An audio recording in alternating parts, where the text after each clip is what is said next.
मैं DM sir के आवास के अंदर बंधक था बहुत देर तक, और ये प्लानिंग चल रही थी कि रात भर मैं बंधक रहूं और किसी तरीके से रात भर यहीं इसी आवास में पड़ा रहूं। लखनऊ से एक कॉल आया था और उसमें स्पीकर फोन डीएम साहब जो है अंदर बात कर रहे थे, जो बात करना भूल गए। उसमें जो उधर से व्यक्ति था कहते हैं साला पंडित पागल हो गया, साला पंडित पागल हो गया है, ये हमारे लिए बोला जा रहा था। अब आप देख लीजिए, तो लखनऊ से जो कॉल आया था, पूछिए इस समय ये किससे डीएम साहब जो है वार्ता कर रहे हैं, जिसको हमारे लिए बोला जा रहा है कि साला पंडित पागल हो गया। अब क्या करेंगे? तो जिसका डर था वही बात हो गई, क्योंकि यूजीसी को लेकर, शंकराचार्य को लेकर जिस तरह से बीजेपी में कोहराम मचा हुआ है और इस्तीफों का दौर चल रहा है। बरेली के जो सिटी मजिस्ट्रेट हैं अलंकरण अग्निहोत्री, उन्होंने जैसे ही इस्तीफा दिया तो उनकी भी मुसीबत बढ़ने लगी है। बताया जा रहा है कि उनको बरेली के जो डीएम साहब हैं उन्होंने अपने आवास पर बुलाया और 2 घंटे तक बंधक बनाया। बंधक ही नहीं बनाया, उनसे धमकी भरे अंदाज में, बहुत ही जलीलता के साथ, बहुत ही जो शब्दों का इस्तेमाल नहीं कर सकते उस तरह से बातचीत की और उनसे कहा कि यदि आपने इस्तीफा दिया और अपने इस्तीफे को वापस नहीं लिया, यूजीसी के समर्थन में अभी मुक्तिरसानंद जो सरस्वती है, जो स्वामी जी हैं, उनके समर्थन में आप लगातार बयानबाजी करते रहे तो योगी और मोदी सरकार तुमको कहीं का नहीं छोड़ेगी। तो दोस्तों, पहले तो हम बात करते हैं कि जो अलंकरण अग्निहोत्री जी हैं, जो बरेली के एक सिटी मजिस्ट्रेट जैसे एडीएम जैसे पद पर आसीन होने के बाद उन्होंने इस्तीफा क्यों दिया, तो सुनते हैं उन्हीं की जुबानी। और ऐसे कई अन्य प्रकरण हैं जो समाज के प्रति जो हुए हैं, घटित प्रकरण हुए हैं। इनमें से अभी 2 हफ्ते पूर्व ही जो हमारे मौनी अमावस्या में जो स्नान था, उसमें जो ज्योतिर्मठ पीठ के जो शंकराचार्य जी हैं, श्री अवय मुक्तेश्वरानंद जी महाराज, उनके शिष्यों के साथ, खासकर बूढ़े जो सन्यासियों के साथ तो इतनी पिटाई की गई, लात और जूतों से, घूसों से मारा गया। एवं बटुक जो ब्राह्मण थे, उनकी चोटी घसीट के, आपने वीडियो देखे होंगे किस तरीके से घसीट के जमीन पर उनको पीटा गया। चोटी और जो ये शिखा है, ये ब्राह्मण समाज का जो सांस्कृतिक प्रतीक है, उनकी आस्था का प्रतीक है। क्या आप ऐसा किसी अन्य धर्म या जाति के साथ आप कर सकते हैं? उनकी जो मान मर्यादा का हनन किया जाए। इसके अतिरिक्त जो दूसरा, अभी जो यूजीसी जो 2026 का रेगुलेशन आया है, दिनांक जो 13 जनवरी को भारत सरकार के जो बजट प्रकाशित हुआ है, उसमें आपने सामान्य वर्ग के व्यक्ति जो अभ्यर्थी हैं, पढ़ते हैं, विद्यार्थी हैं, उनको आपने स्वघोषित अपराधी मान लिया है। आपका बेटा सामान्य वर्ग का यदि पढ़ने लिखने में अच्छा है तो कोई भी ईर्ष्या से एक आरोप लगा देगा, भेदभाव कर रहे हैं, समता समिति उसका शोषण कर लेगी।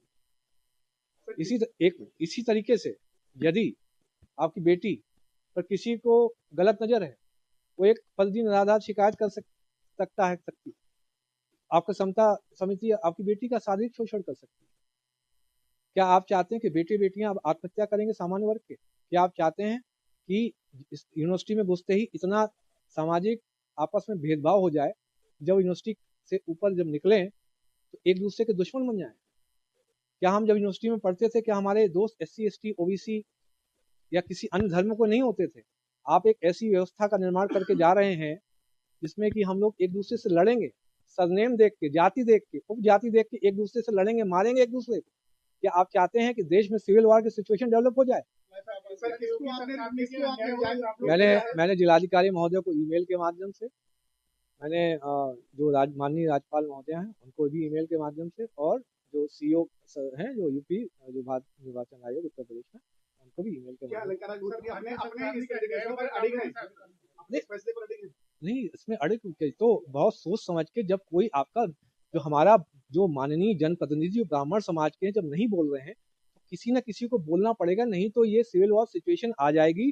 बेटे बेटियों का रेप होगा, विद्यालयों में, विश्वविद्यालयों में शोषण होगा, और तब भी ये जो कॉर्पोरेट कंपनी के एम्प्लॉय जो हमारे ब्राह्मण समाज के माननीय सांसद, माननीय MLA हैं, कुछ नहीं बोलेंगे, क्योंकि उनको हाईकमान से, जो CEO साहब से कोई भी आदेश नहीं मिलेगा। तो दोस्तों आपने देखा कि जो सिटी मजिस्ट्रेट बरेली के, उनने जाबाजी दिखाई, उनने अपने खून की, अपने भारत माता की, अपने देश के लिए, अपने समाज के लिए एक जज्बा दिखाया और इस्तीफा दिया। अब इस्तीफा देने के बाद में खबर आ रही है कि जैसे ही उन्होंने इस्तीफा दिया, आधा घंटे के अंदर उन्हें बरेली के डीएम ने उन्हें अपने आवास पर बुलाया और वहां पर उनको बहुत ही बुरी तरह धमकाया।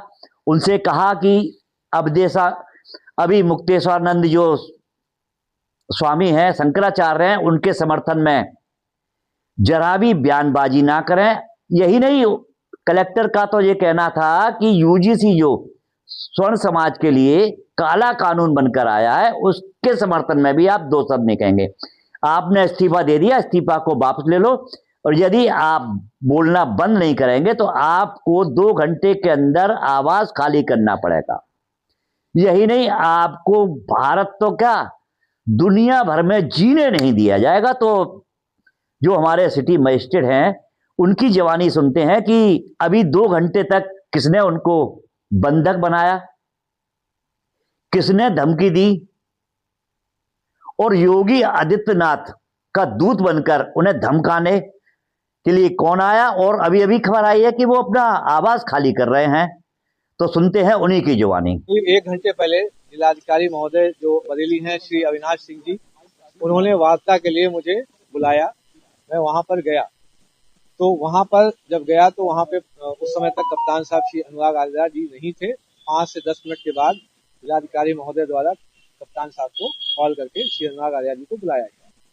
इस दौरान जो हमारे साथ सचिव साहब जो है बार एसोसिएशन बरेली के सचिव साहब दीपक पांडे जी भी थे, मेरे साथ में थे। इनको अलग कर दिया गया और बाहर बैठा दिया गया और मुझे अकेले डीएम साहब के साथ और कुछ अन्य साथी अधिकारीगण थे, उनके साथ अकेले मैं बैठा वहां पे। मुझे कंटिन्यूस प्रलोभन दिया जा रहा था कि तुम एक काम करो, 3-4 दिन की छुट्टी ले लो, रिलैक्स कर लो, 1-2 दिन रिलैक्स करो, अभी इतनी जल्दी क्या है, 4 दिन में तुम्हारा प्रोसेस जो है हम कंप्लीट करवा देंगे, तुम्हें जल्दी रिलीविंग मिल जाएगी।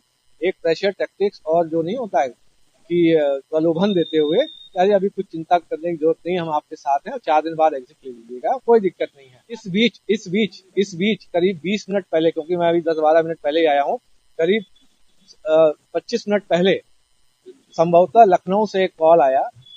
जब कॉल आते ही उस समय तक डीएम साहब और कप्तान साहब अगल बगल बैठे थे। डीएम साहब उठकर बगल वाले बाथरूम में चले गए। बगल वाले बाथरूम में वो स्पीकर फोन पे थे। उधर से आवाज आई कि ये साला पंडित पागल हो गया है, इस साले को रात भर अपने आवास में बंधक बना के रखो, इसको साले को जाने मत देना। जैसे ही मैंने सुना, तुरंत मैंने दीपक पांडे जी जो बार एसोसिएशन के सचिव हैं, उनको कॉल किया। मैंने उनको बता दिया कि मुझको बंधक बना लिया गया है, रात भर छोड़ेंगे नहीं। जब डीएम साहब जब बाथरूम से वापस आते हैं, क्योंकि मैं कप्तान साहब के सामने, जो श्री अनुराग आर्या जी थे, उनके सामने ही मैं फोन कर चुका था, तो उन्होंने बताया कि बाहर बता चुके हैं कि हमें बंधक बना लिया गया है। तो आनंद फानंद में, क्योंकि मीडिया तक ये बात जा चुकी थी, मुझे तुरंत रिलीज किया गया। बड़ी मुश्किल से वहां एक तरीके से जान बचा के मैं भागा हूँ। अगर दीपक पांडे जी सचिव मेरे साथ नहीं होते तो वहां पे कुछ भी अभद्र घटना हो सकती थी। और ये आपको पता पड़ना है कि जिलाधिकारी महोदय को करीब 20 मिनट पहले इस लखनऊ के किस नंबर से कॉल आया है, जिसमें वो ये बोल रहे हैं साला पंडित पागल हो गया।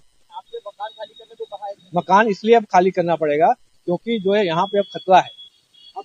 यहाँ पे अब खतरा हो गया, क्योंकि जिस तरीके से जो अभी रवैया था, जो लखनऊ से जो कॉल आया था, उसका बहुत ही विरोधी रवैया था मेरे प्रति। जब ये बोल रहे हैं कि साला पंडित पागल हो गया है, इसको यहीं बंधक बना के रात भर यहीं बिठा के रखो।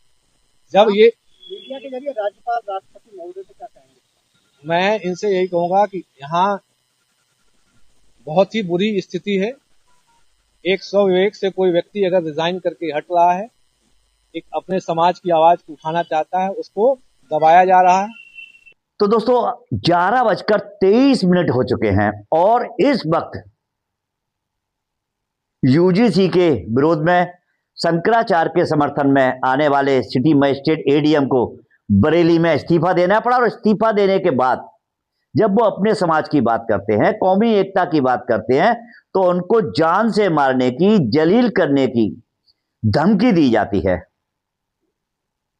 इस पर आपका क्या कहना है? क्योंकि भारत में 1-2 ही ऐसे जाबाज सामान्य वर्ग स्वर्ण समाज के कलेक्टर, एसपी, मंत्री, सांसद, विधायक होते हैं, नेता होते हैं, जो अपनी नौकरी दांव पर लगाते हैं, और यही अलंकट अग्नोत्री हैं, और अब उन पर मुसीबतों का पहाड़ टूट गया है।